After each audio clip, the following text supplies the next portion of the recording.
Hello there, and good morning, good afternoon, good evening, wherever you happen to be. As I'm setting some things here on my computer, I am Laina Orlando, and I welcome you to another episode of Ascension with A Course in Miracles. This is episode number 208. And if you're new to what I do, is I have been a teacher and a student of A Course in Miracles for well over 10 years. And I can't even think, 13, 14 years, something like that. Anyways, I am offering these transmissions because quite a few years ago, this is number 208. So they've been going on for once a week for roughly 4 or 5 years. And what I do here is I allow whatever wants to come through me to be shared with humanity. Hello, brother. Good to see you. And anyhow, I offer these. These are complimentary. You can join anytime. You can find the links on my YouTube channel. You can, if you're a member of the Awareness Academy, which is where I now do the bulk of my teachings, there's always a link in there. But again, this is complimentary. It's free. You don't have to sign up for this. You can join here anytime. Hello, Miss Susie. Anyways, these transmissions are just nothing more than I become a willing vessel for whatever wants to be transmitted through me to share a message that is appropriate for right now. I don't know what's coming. I just show up and I just let myself be here. And I use A Course in Miracles because I'm always guided to something within the course. And that's just the way that this happens. Hello, Miss Janie. If you want to see the past, because like I said, this one's number 208. If you want to see any of the past 207 transmissions, you will find them all in my YouTube channel. They are all listed in the playlist Ascension with A Course in Miracles. And hello, sweet Dondra. Love seeing you guys joining us. Stacy's joining us as she's driving, so that's really cool. So last week, we were looking, we always, all these transmissions are from A Course in Miracles. And, what I feel is the presence of Jeshua, Jesus, whatever you want to call them. It is the consciousness that we all have access to because we are all created by God. And this is one of the amazing things about my spiritual journey and everybody's spiritual journey is that we are learning how to see God differently. And as we learn how to see God differently, God moves from being on a cloud way out there, which is the basically the dualistic way that the world operates in, that there's me and then there's God. There's me and there's everybody else. And we have for thousands of years been conditioned to believe that God is on a cloud out there somewhere, and it can be a loving God, as Jesus taught, and it can be a punishing God, as the bulk of the Bible teaches. A God that can be mad and angry and demand the sacrifice of a newborn child or the sacrifice of your son, as it did with Abraham, and asked him to go sacrifice his son. And of course, God then had mercy on the child and on Abraham and said, you don't have to sacrifice him. I was just testing your commitment, your trust in me. Course in Miracles has absolutely changed my perspective about God completely. And there is nothing about the course that says that God is going to punish any one of us. It's not even possible. And the reason it's not possible is because God, the God, and I'm going to stand here and say that there is one God. Pretty much the whole world practices monotheism, meaning that we believe in one creator. What keeps us in these religious wars is that every religion has a perspective. As a matter of fact, I am having a chart done about all these different perspectives that we have about God so that you can plainly see that if we're all talking about one God, And we all have different perspectives, be it if you're looking at it through the lens of Judaism, if you're looking at it through the lens of Christianity, or the lens of Buddhism or Hinduism, or even if you're looking at it as an atheist, even if you're looking at it as one who worships Satan. It doesn't matter what angle you look at this from, you're always going to be looking at it through a lens.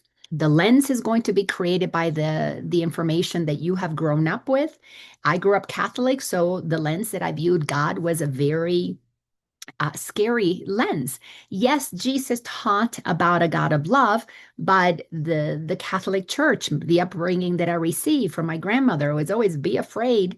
You better do the right thing. You better be following the rules that I give you, or God's later on, you're going to go to hell. God's going to punish you. You're going to get in trouble.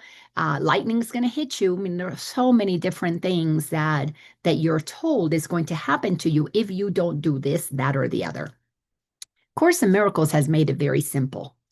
God does not judge any one of us at all. There is no judgment, because think about it logically.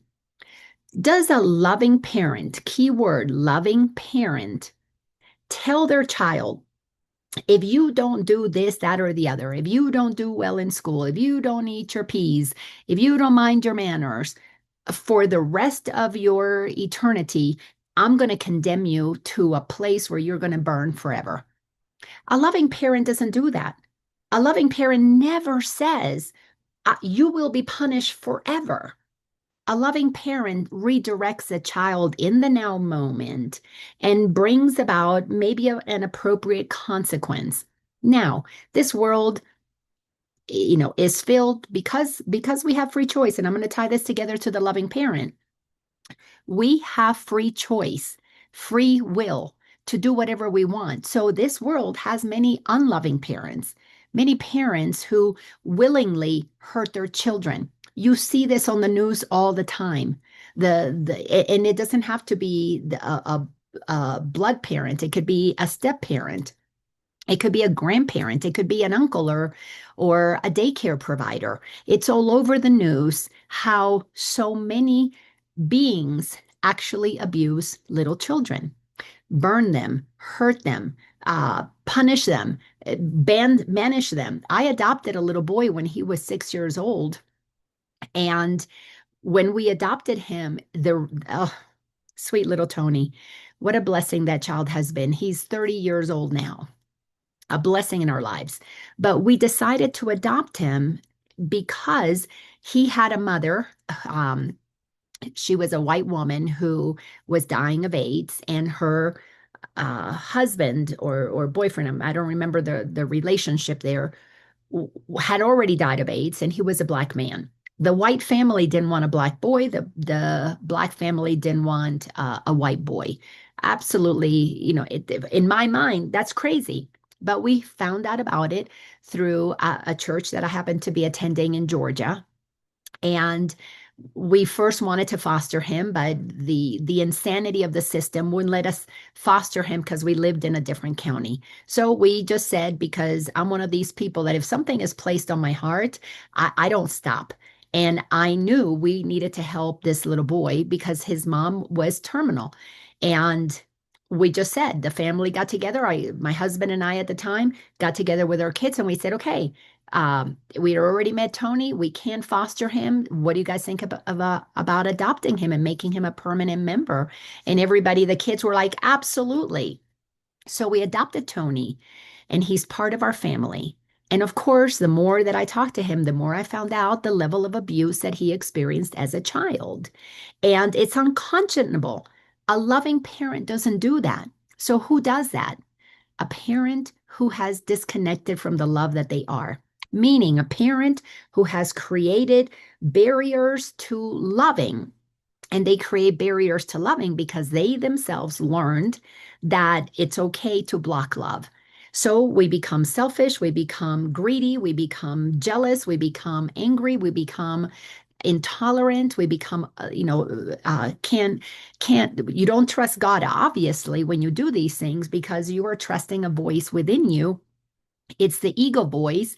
And in the case of the of Tony's parents, both of them got AIDS because both of them practiced drug use and promiscuity because she was also a prostitute.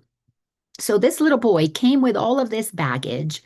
Thankfully, he was healthy. And frankly, I was at a point in my journey, I mean, very early on in my journey, it was right before my mom had passed away. So I had just began to open my mind to looking at things differently. Not so much spiritually, but I was on a self-help path at that time. And I knew I am going to see this child as being healthy. So we did blood tests and he was healthy. And I did not focus on the bad that happened to him. We wanted to give him a new life from there forward. However, there are so many parents. I mean, if you are somebody who even has a tiny understanding of the world of human trafficking, and child exploitation, you will discover that many parents sell their children into that world. In South America, in poor countries, this is rampant in the Philippines, in other Eastern countries where you're so poor that somebody tells you, we'll give you $1,000 for your child. They will give that child up, and that child gets turned into somebody who gets trafficked. And you don't have to believe me, you just go research it. Your mind will be blown at the level of unloving um, ways that parents treat their children. Well, Course in Miracles taught me that God only loves us in one way, and that's unconditional. We've been given free will. I mean, it chokes me up when I think about the free will that we have, meaning, and we're still loved, meaning that we can do whatever it is that we want to do. And when we enter into this human world, we lower our frequency. We little by little lower our frequency. What that means, and I go into a lot more detail. As a matter of fact, we had a class where I really broke this down. I used this chart because the only way to become empowered and understand what needs to be done to raise your frequency, meaning to raise the way that you look at things, to shift your perspective and make it wider, is to understand the way that you emotionally were shut down.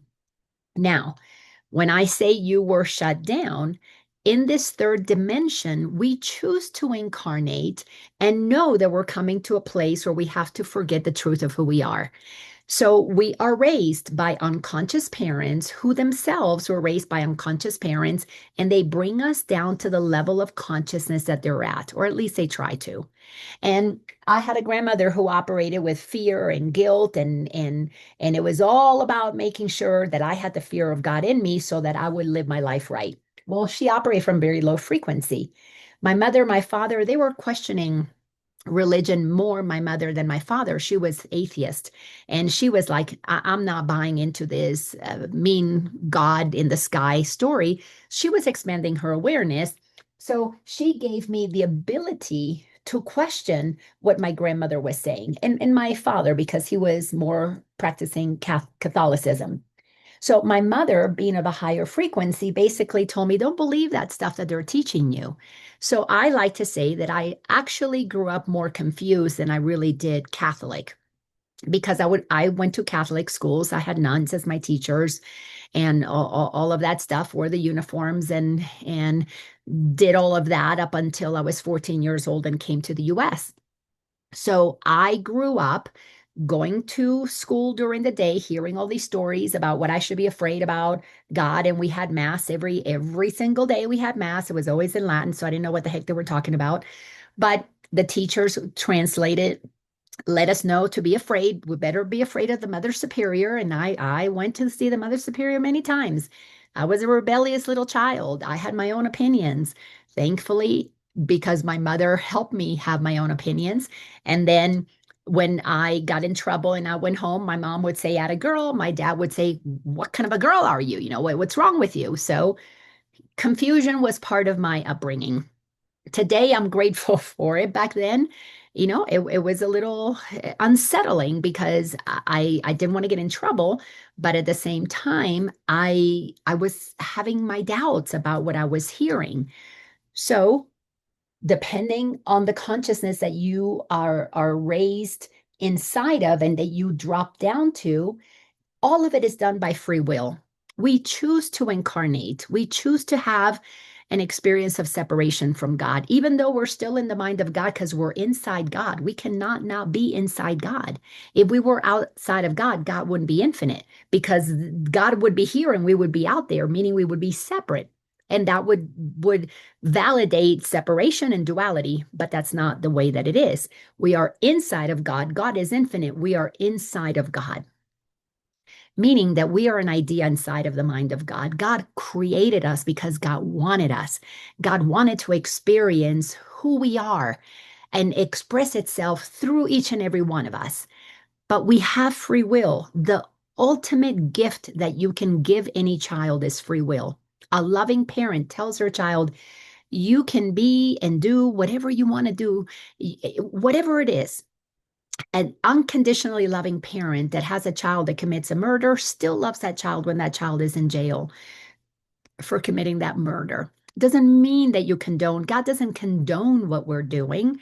As a matter of fact, God is constantly giving us opportunities to move beyond this lower frequency, to raise our vibration, to ascend into a higher perspective. Because when you move into the realms of ascension, you begin to see things differently because you remember that who you are is loving. We're made in the image of God. And when you understand that God is loving, then you will only do loving things. But if you believe, like I did, I'm made in the image of God and God's on a cloud, and sometimes it's nice, sometimes it's not. I had full permission to sometimes be nice and sometimes not be nice. I had full permission when I had first had my children because I was unconscious when I first had my children to, if they didn't say what I or do what I said, I would punish them. My kids sometimes got their butts swatted. Sometimes they would have privileges taken away. I had consequences. Never did I tell them that they would be banished to hell, but they definitely had consequences because I didn't know how to deal in a more loving way because I only knew what I knew. So, Course in Miracles has helped me gain a real clear understanding of what God is. And it's not a who, it's a what. God is infinite intelligence. It is the essence of just energy. It is pure energy. And this is why it's important to have, even if it's just a tiny understanding of quantum physics, because quantum physics tells us that you can drill into an atom and all you're going to find is primarily energy. 99.9% of everything is made of energy. We are made of energy. However, we're only accessing a tiny portion of our awareness of what that energy is. And it is an energy that creates. It is not an energy that destroys for the fun of it. If something gets broken down, if a planet explodes, a star explodes, it comes back. The what it is does not go away. It remains within the all that is, and then it is reborn. Just as Jesus dropped his body, but he was the essence of who he is, the energy was visible. He took on another body so that his apostles and Mary and others who knew him could see him, but he wasn't bound by that body. It was just a short-term uh, body that he took on, light body, so that others could see him. Well, humanity, as we cultivate a healthy relationship with God and understand what God is and recognize that we are made in that image, meaning we're exactly like God, Course in Miracles helped me understand that there's only one difference between us and God. And if you think about it, it's so simple. We are equal to God in everything that we do, except we did not create ourselves. Well, that seems rational, right? If I'm equal to my mother, and once I became a mother, I saw that I had a lot of the same qualities as my mother did. If I'm equal to her, then the only thing that can be different is I can't give birth to my mother. And I can't give birth to my mother. Therefore, I can't give birth to me. So I must be here and accept that I was created by my mother if I'm looking at the 3D version of things. If I understand the spiritual version of things, which is the fifth dimensional version of things, God is the ultimate energy that creates everything. I like to think of God as an example with a clump of clay. Think of a clump of clay, especially now because I play with my grandbabies. You take a clump of clay, you take a little piece and you create a little mouse. You take a little piece of that clump of clay and you create a person. You take a little piece and you create a little table. Everything is made of the clay. So the table, the mouse, the person are all made of clay. Well, energy is what God is. It's what God is made of. We are made of that. So to accept what we really are, is the mouse a mouse? Yes, it's a mouse, but it's made of clay. So the mouse we're gonna use it to play, pretend that it's a mouse, maybe even squeak like it, whatever mouse do, but it's still a mouse made of clay. We may have a human body, but we are made of energy. And really, energy is consciousness, intelligence, pure intelligence. It's a substance that everything is made of. It's in everything. It's in me, it's in you watching, and it's actually the space between us. All is made of energy. So if you get to the place that you understand that God is loving, this energy is loving. But just like a knife, you can use it to butter your bread or you can use it to stab somebody. We can utilize the power of our free will to be loving by listening to that voice of what love is. And all children hear that until they begin to get programmed, conditioned into the fearful beliefs that pull them down in frequency. If you're abused by your parents, you begin to think, okay, I'm on my own here. I got to protect myself. And you will do things, and there's only two options. You become, because this is how the ego operates, you become a bully and you're going to protect yourself and maybe hurt others to protect yourself, or you become a victim. And in the victim, you just become passive aggressive. You become quiet. You withhold your voice. My little son, Tony, the first 6 years of his life, he was basically neglected and dad would be high binging and mom would be, out prostituting herself. And oftentimes he was left alone in his room. And what did they give him? Junk food and sodas and left him in there all locked up so that inside the house so he wouldn't get out. And this was their idea of parenting. They did the best that they could with what they had. They had no other way of doing things. So when we met Tony, his teeth were totally rotted out. We literally had to pull all his baby teeth because they were worn from all the soda and the candy that's all he ate. This little boy retreated. He basically felt like he didn't have a voice. He just totally shut down. It took many, many years of therapy to get him to come out of that shell. But the ego put him in this story.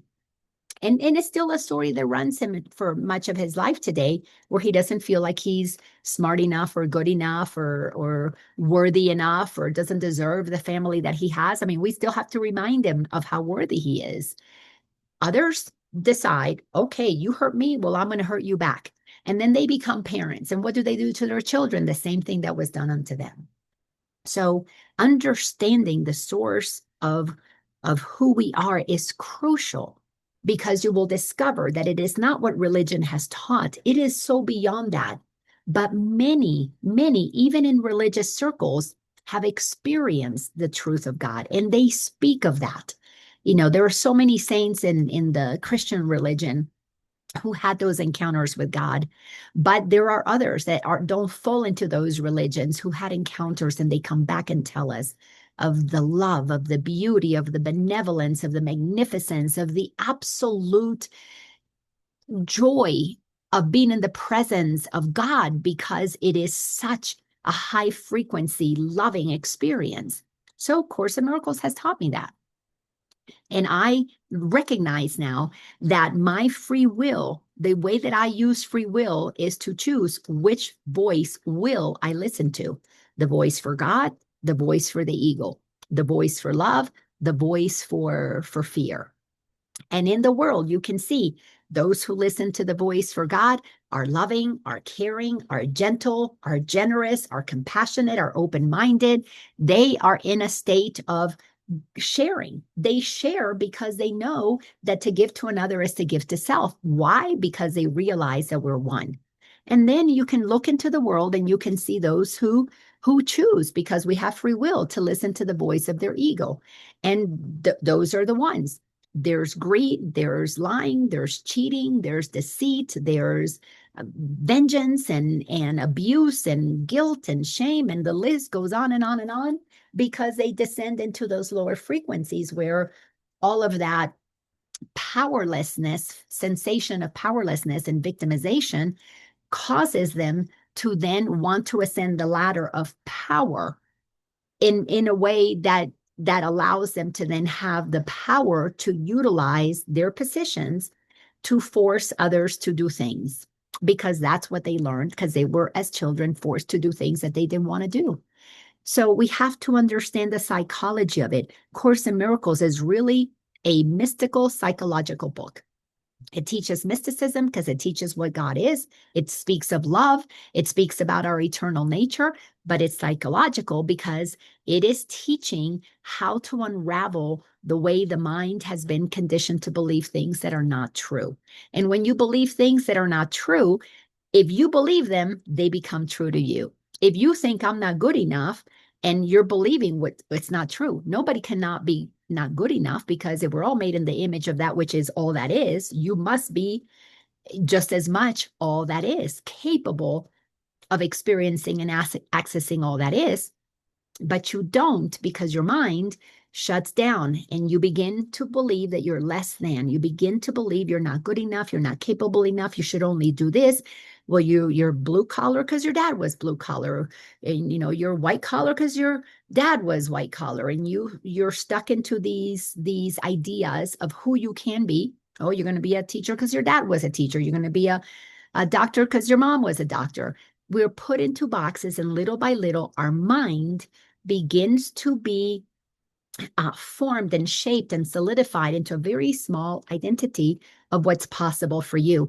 It's not true that that's all that you are, but if you believe that that's what you are, then that becomes your reality, small r reality. So within the reality, capital R reality of you can be anything you want to be because you're infinite, you choose to believe that you are just this.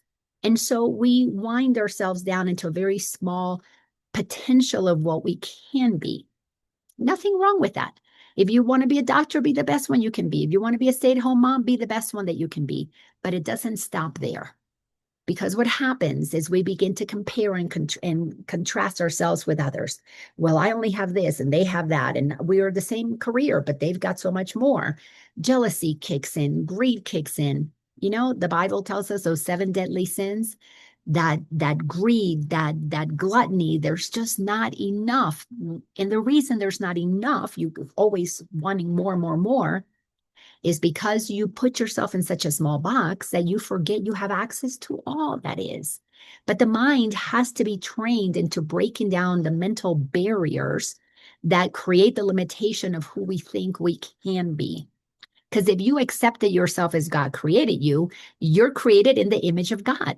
You are exactly as God, except you did not create yourself. God created you. So that once that's established, the little mouse of clay did not make itself. It comes from the clay.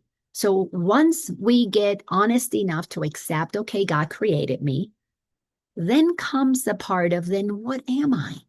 This is why we ask those questions. Oftentimes they say that happens in midlife, but it's happening earlier and earlier now, because we are not tolerating, because of the frequency of the planet and the frequency of consciousness of more people, we're no longer tolerating these lies that attempt to bring us down into a small idea of who we are.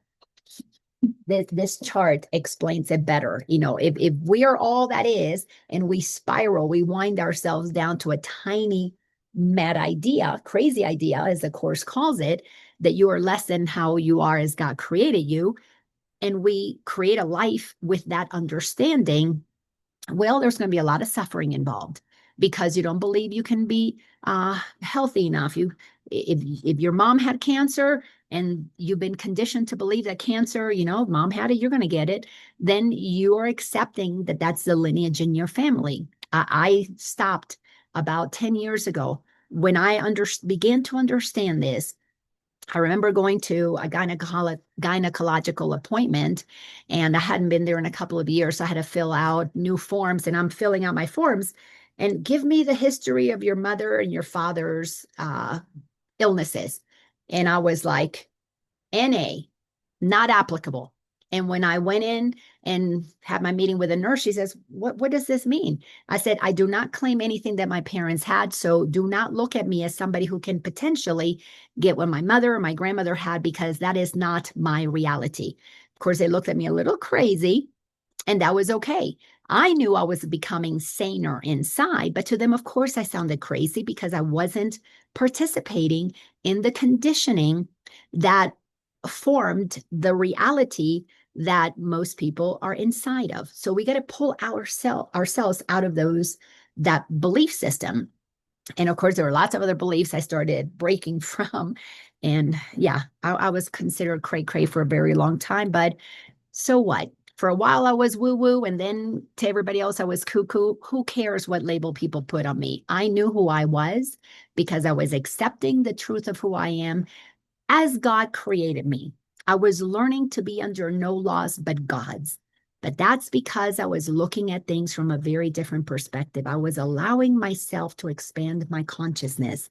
Ascension is literally moving out of the small idea of who you are and begin to give yourself the potential. Just play with your imagination. What if I was the creator of my reality? How would I create it? Well, I'm certainly not going to create it getting cancer because grandma had cancer, or getting emphysema because dad had emphysema, or being poor because that's what dad did, or being whatever smoker because my mother smoked. Why would I limit myself because that's what they chose to do? This is part of the awakening that is taking place in humanity. We're not settling for being told who we are according to what everybody else was.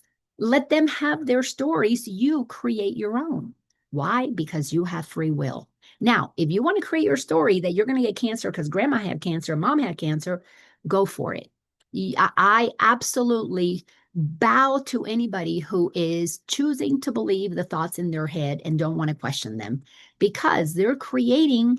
God created them to create. They're creators. I recognize the creator in everybody. And my gosh, I am excited for you that you're creating what you want to believe you want to have. Nobody, not a single one of us, is forced to believe anything. We have to choose to believe what we're believing because of free will.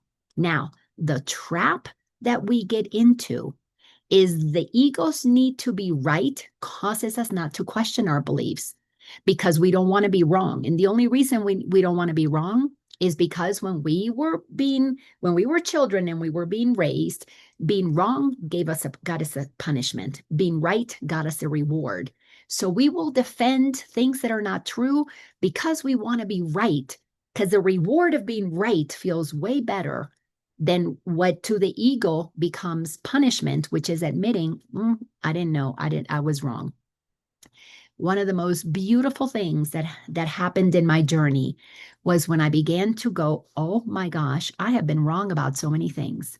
When I let myself sit with, I was wrong about this, I was wrong about that, I was wrong about this, all my whole life, most of it was wrong. Now, yes, there were so many beautiful, wonderful things in it, but most of my perspectives were wrong because they came from a place of lack and limitation and comparison and fear. And of course, guilt and shame. Don't forget those cousins, because they're part of the tribe.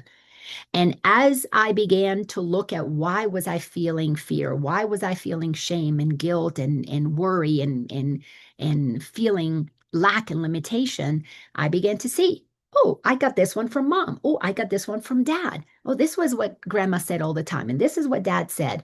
This is what the church said. This is what Mother Superior said. And I began to piece together that just about every one of my beliefs were hand-me-down beliefs. They were handed down to me by these other people. I didn't like wearing hand-me-down clothes. Why am I wearing hand-me-down beliefs? So I had to make the decision. Well, this is wrong for me. That belief, oh, that's wrong for me. This one, wrong for me. Government, you believe that I need to bow down to you, that I'm going to work as a slave to send money to people that I don't know what they're doing with it because they're not being transparent about it? I don't think so. You know, the medical establishment, you're telling me that I'm going to inherit stuff from other people? I don't think so. You can hold that belief if you want it, and anybody who wants to believe it, go for it. But it's not my belief. Why? Because I'm under no laws but God's. I learned God's laws, and they're so much better. Here are God's laws. You're eternal. You have free will. You're a creator. You're made of love, by love, for love, to extend love. Who doesn't want those laws? And once you're clear about those laws, why the heck would you take on the loss of humanity? Separation, lack, limitation, punishment, greed, the haves, the have-nots. And the list goes on about all the things you can and cannot do that are not at all what the Creator intended. So let's go to see what A Course in Miracles says. So we are in chapter 23. Chapter 23, the title of it is A War Against Yourself. We must, at some point, decide to look within and see that we are at war. We have the voice for God telling us, you're magnificent. We have the voice of the ego saying, but I'm not good enough, but I'm not capable enough, but I'm scared, I'm alone, I'm blah, blah, blah. There is a battle going on inside of you. That's why all of us go through a period of time when we become self-aware that we think we're insane, because we become bipolar. Spiritually bipolar. You hear the good and then you hear the not so good. And internally you're listening to these voices. I went through a period, if I ever was going to commit suicide, that would have been the time I wanted to shoot myself, because I was going crazy hearing I'm eternal, I'm amazing, I am capable. And then I had these other voices. Who do you think you are? Of course not for you, maybe for others. And I was like, oh my gosh, I'm certifiable at this point. But I kept going. I kept realizing that I could end the battle by stop listening to the voice that was lying to me. But I had to be willing to be wrong about what that voice was telling me and override that reaction of listening to that voice. The voice, oh, you're not capable of that. So I wanted to try out for something. I wanted to do something that I had never done before, apply for a job maybe I hadn't done before, or try an artistic ability I didn't have. And that voice would say, don't do that. Who do you think you are? You can't draw. You can't do this. They're not going to hire you. And I would listen to that voice and stop doing a lot of things. But what I realized is that I have the ability to say no to that voice. But first, I must recognize that maybe being wrong and admitting I'm wrong is a good thing. Maybe that is a reward instead of a punishment. And I realized that it was a reward because I was freeing myself from the lies and opening myself up to the truth that the Course in Miracles was teaching me. So I had to understand that there is a war against myself. The self that God created is being attacked by a voice in my head that is full of programming, hand-me-down beliefs from other people that are not true. But you have to be willing to override that voice, even if for a little while you think you're crazy. Because what you're doing when you're questioning the insanity in your head is you're becoming sane. And for a while, you won't sound like most people around you. And that's okay. That's how you really know you're sane, because you don't sound at all like anybody around you that you used to think was sane. It's a crazy system, but you got to totally turn everything upside down. So we're inside of section number 4. The title of it is Above the Battleground. And this basically is teaching us that we have conflicts inside of us. These two voices, there's an attack going on at all times. And what happens within gets projected outside.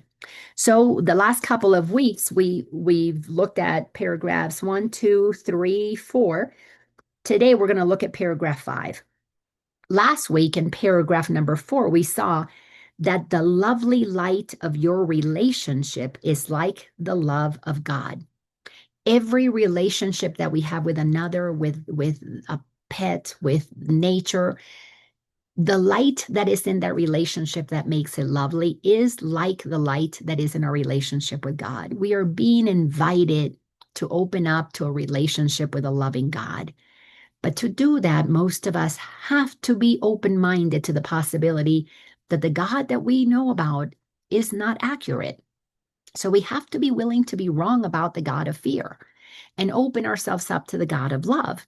And teachings like the Course in Miracles will guide you, will help you. As a matter of fact, that's what I focus most on in the Awareness Academy with my coaching clients, is to remind them of how beautiful and loving and wonderful they are.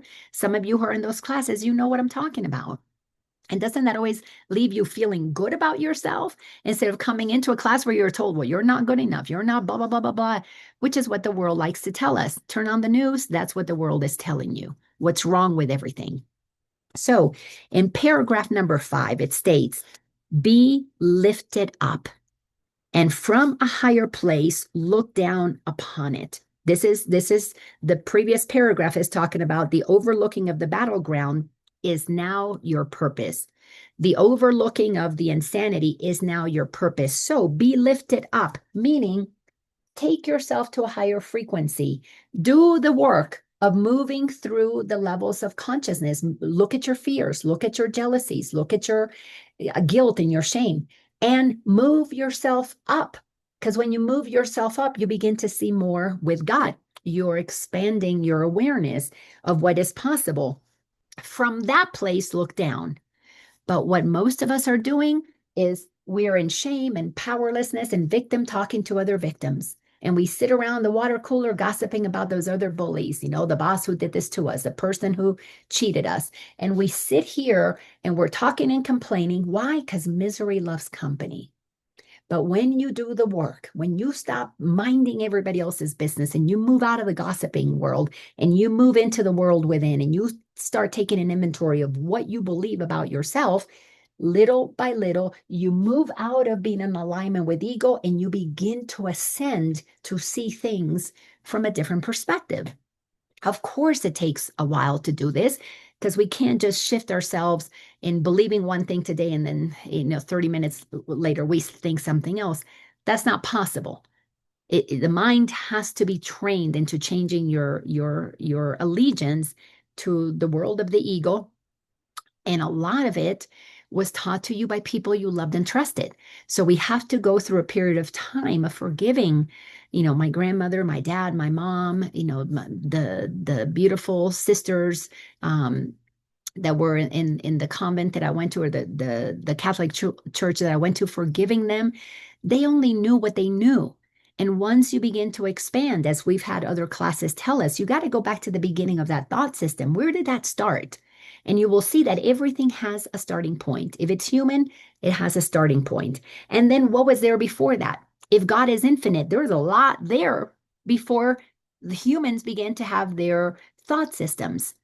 So what was there before that? That's when you begin to feel the presence of the Creator that's eternal, that is loving and lovingly created you and created everything to be in communion with, to be in collaboration, cooperation with. That's what we're moving to. The fifth dimension of consciousness, the new earth, or happy dream as the Course calls it, is a place where we all realize the sanctity of who we are, the holiness of each other.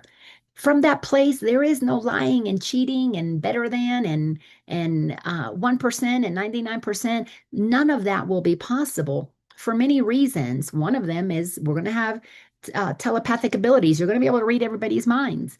We have that ability now. It's just not active because we've not been told that we have that. But when you know what everybody else is thinking, who's going to be lying to anybody else? I mean, that'd be silly. There'd be no need to lie when you know that they already know what you're lying about.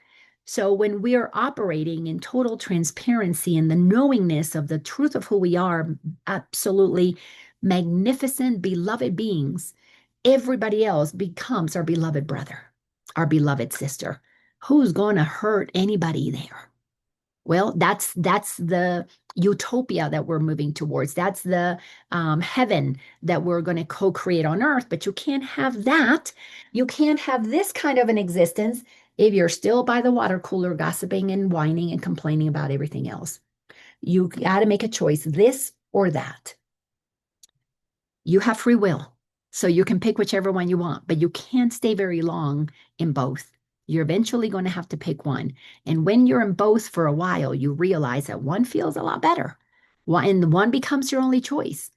But until you have awareness of seeing that you're the one who's choosing what you're believing and what you're experiencing, you don't have the perspective to then choose only love. So it tells us, be lifted up. And from a higher place, look down upon it. Look down upon the insanity in the world. From there, will your perspective be quite different? Here in the midst of it, it does seem real. It seems real that we hate each other, that there are haves and have-nots, that you're born into that, and people have cancer and they have no choice because their grandparents had it and their mothers had it. And you feel like, well, you're stuck in this area and you really can't get out of it, and you're stuck with these laws and you really can't get out of it, and you have no power against the government, and you have no power against, your spouse and the situation you're in, or religion. It does feel very confining. But here's the thing. Those beliefs exist in your mind. These are invisible bars, and you're afraid of moving beyond them because you're afraid of being wrong. You're afraid of questioning your beliefs. You're afraid of going, what if? What if well-being is my birthright? Maybe health is my birthright. Then let me just eat healthy things. Let me eat things that feed the body, that are good. And then you begin to discover, oh my gosh, the food is so polluted. It's so filled with GMOs. Everything is manufactured.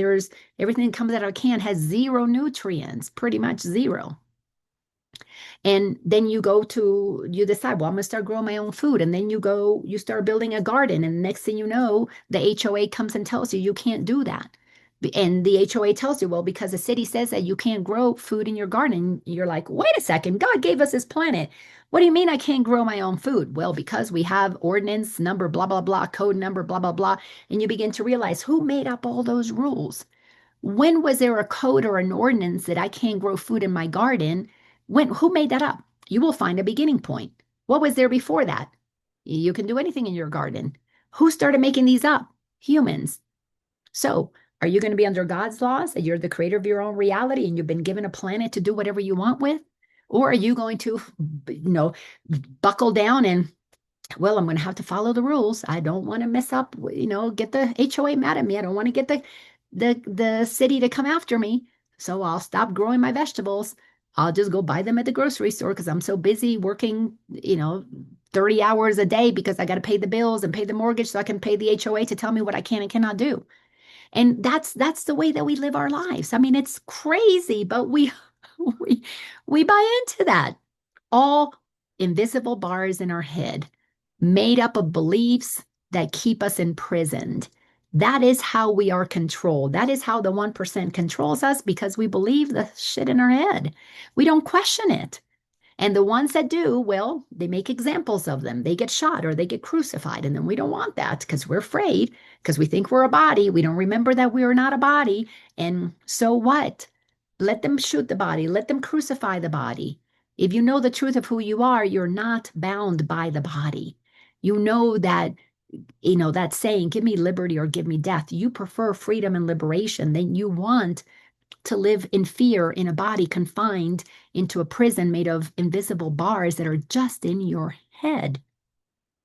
But thankfully, we're in the process of ascension, and many are breaking down those bars. Many are saying no to themselves and saying, nope, I'm not going to believe that anymore. And hallelujah to you. And, God bless you for being one who is willing to question your beliefs, because the freedom that you experience when you have no limitations is amazing. Now, it doesn't mean that your whole life is going to change. It just means that you free your mind. And from that place, you connect to the voice for God. The Holy Spirit inspires you into doing new things. I was just watching something. A woman, I forget the state. I could be wrong. I think she said Arkansas. And I'm going to share this in the academy because it's so amazing. But she started something in her community, and now the entire state is adopting this a thing that that medicine comes from food, good organic food. And they're going to start teaching people about growing food. And they're going to, if you cannot grow it, maybe you live in an apartment or you're elderly and you just don't have the ability to do that, they're going to provide you food. I believe that they said for a year, and they're going to teach you how to get healthy again with nutrition, with proper nutrition. Talk about breaking the systems that were in place before by somebody who decided to be under no laws but God's, and says, if we have land that has been given to us by our creator, well, then let us grow the things that bring health and bring about the well-being that our bodies deserve while we are in physical form. So exciting things for those who break out of their mental prisons. So then sentence um, let's see, I'll go back to 2. So from there, from that higher perspective, will your perspective be quite different? Here, in the midst of it, in the midst of the insanity, it seems real that you can and cannot do things that are, logically speaking, we have so many rules that are so illogical. Sentence number 4, here you have chosen to be part of it. You must acknowledge that you are believing that you're separate from God, and here you're choosing to be imprisoned by your egoic belief system. You must come to that acceptance. If I'm suffering, it's because I'm listening to the voice for the ego. This is what the Course calls the wrong mind. So suffering is absolutely your path if you're listening to the wrong mind, but you must hear you have chosen to be a part of it. Nobody put you here. Nobody condemns you to be a 3D human. It is a choice that we make from a higher perspective. So we have to reclaim our voice. Then it says in sentence number 5, here murder is your choice. And remember that the previous paragraphs, we talked about the difference between love and murder. Murder is not just killing a body, because that is not the only way to hurt yourself, is killing a body. Murder is having thoughts that you're not as God created you.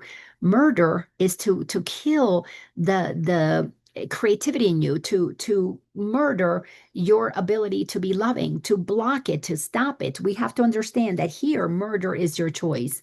Murder is ending that which God gave you to extend.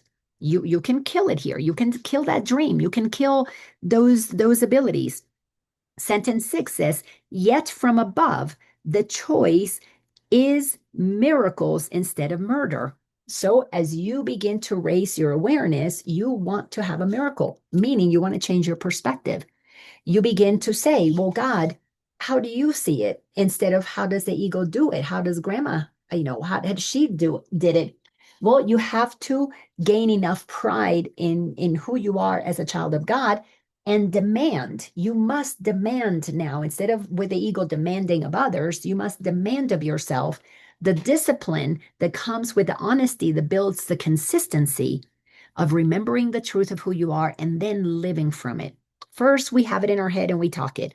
Eventually, we walk it. But the talking is important because it comes first. You have to train your mind to believe things that before seemed crazy, nonsensical, but now you're trusting that they are your truth. So that's why you're cultivating those characteristics of trust and of honesty, because you're moving closer and closer to the characteristic of faithfulness. You're having faith in that everything is under God's command.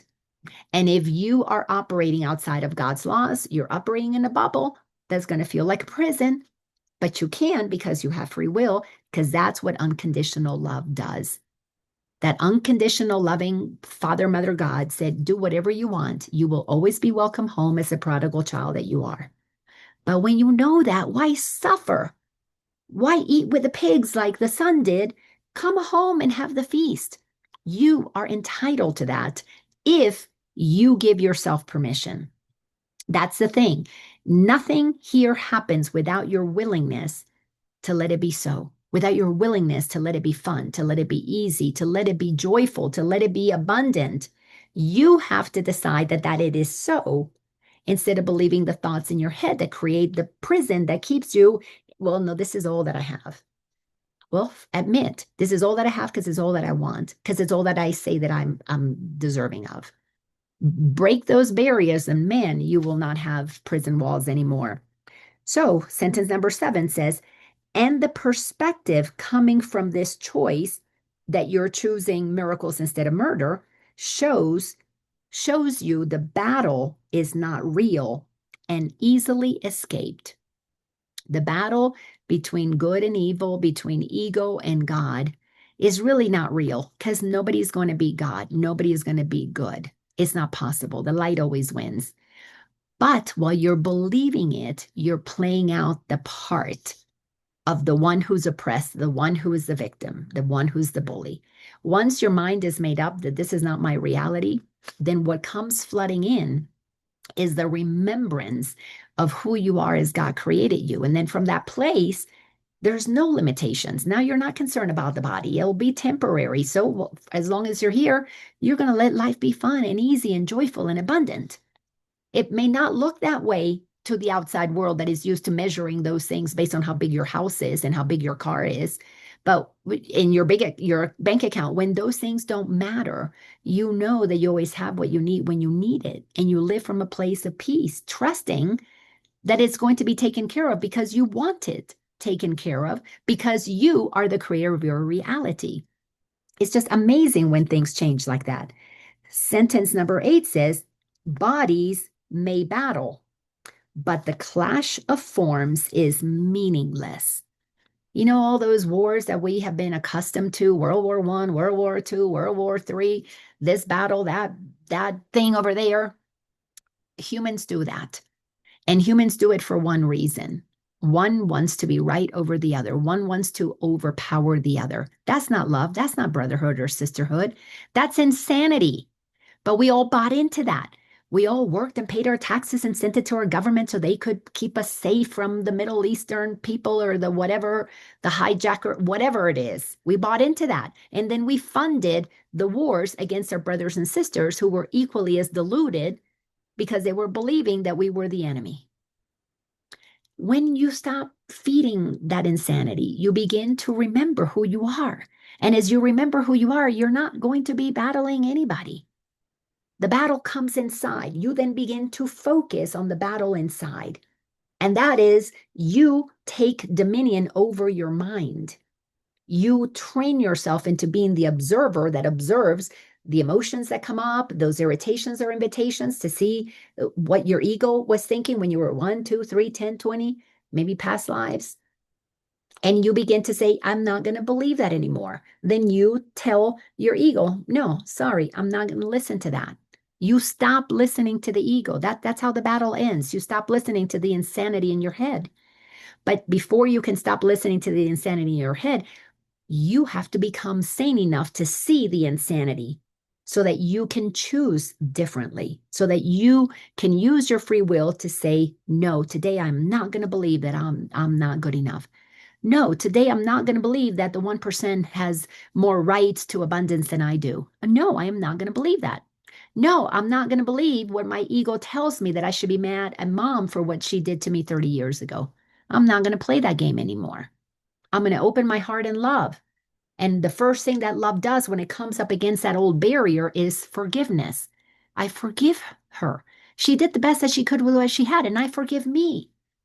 I didn't know that I could forgive this way back then. I thought the only way that I could be safe was to protect myself and build a wall against myself and keep my mom out.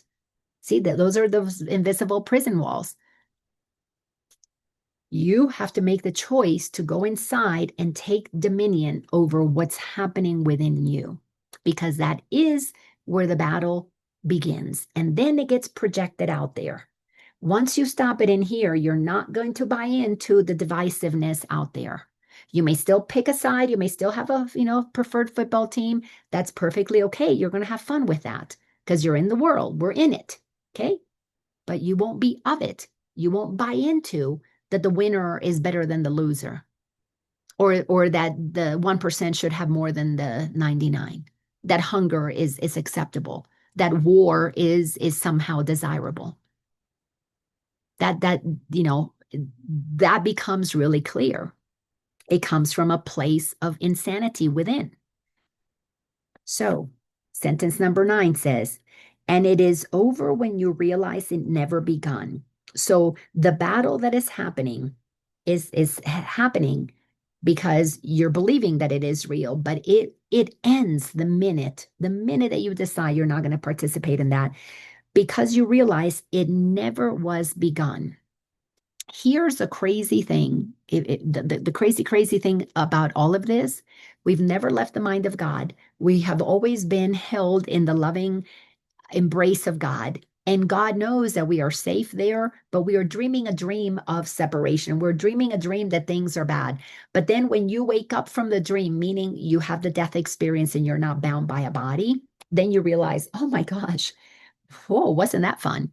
I'm going to go back again. Why do you think we keep reincarnating? Because we know it's fun. But then we're born into an unconscious family and we forget who we are because we get brought down to their level of unconsciousness until now. Since the harmonic convergence in 1987, 88, those kids are not buying into that. They're rebelling against those nonsense, that insanity. They know who they are and they want the freedom to be who they are because they remember the truth. They're not buying into being less than because mommy was less than or daddy was less than. They come in remembering who they are and they're expecting this world to see them and treat them that way. And of course, the adults don't like those rebellious kids, but you know what? These kids are entitled to their freedom because they are who they are as God created them. It's the adults who have an issue with kids who are different, but different is freedom. We need to let ourselves be wrong about our idea of what is right and how it should be. Maybe let these kids guide us and teach us because their ideas are going to blow our mind. They don't like the school system. They don't like the so much of the ways that they're controlled and manipulated. They want freedom. And really, truly, they want us to grow their food. Yes, they love the suckers and the donuts and all that because they're used to that. It tastes good. That's why those things taste good, is so that we become addicted to them. But in truth, they would rather be gardening with mom and dad. They would rather be toiling the soil, getting their hands dirty, holding the worms. My little grandson the other day was playing in the grass and, oh, Abwe, look, there's a little worm crawling on his hand. They'd rather do that, but they don't get much of that. Why? Because mom and dad have been conditioned to get our food from cans and boxes at the grocery store. That's not the way it used to be. That wasn't here in the beginning. That was man-made. Go back to when that started. And when it started because somebody needed to, it turned it into a business and they made profits. Well, they're not going to change it if they're making profits from that system. So we've got to begin to see that we have never been imprisoned by God. We're only imprisoned by the choice to believe thoughts that are not true. So, sentence number 8 says, how can a battle be perceived as nothingness when you engage in it? What a great question. How can the truth of miracles be recognized if murder is your choice? Well, how can these battles, these wars between countries, how can we look at them and go, they're nothing? If we are working hard, sending those taxes to pay for the military who is participating in those things, we can't say it's nothing. Look, there's another body count. A lot of people during COVID couldn't say COVID wasn't real because in the news, oh, the body count, 10 died, 100 died, 1,000,000 died. Every day you saw the ticker of all the people that died. Never did they tell you all the people that were well, all the people that were fine, all the people that didn't have COVID. They didn't give you those numbers. Why? Because the news is part of an establishment, not all the news, but the mainstream media news of an establishment that earns their money, their income from scaring you. If you're happy minding your business, growing your garden and playing with the worms, you're not watching TV. So you've got to think logically.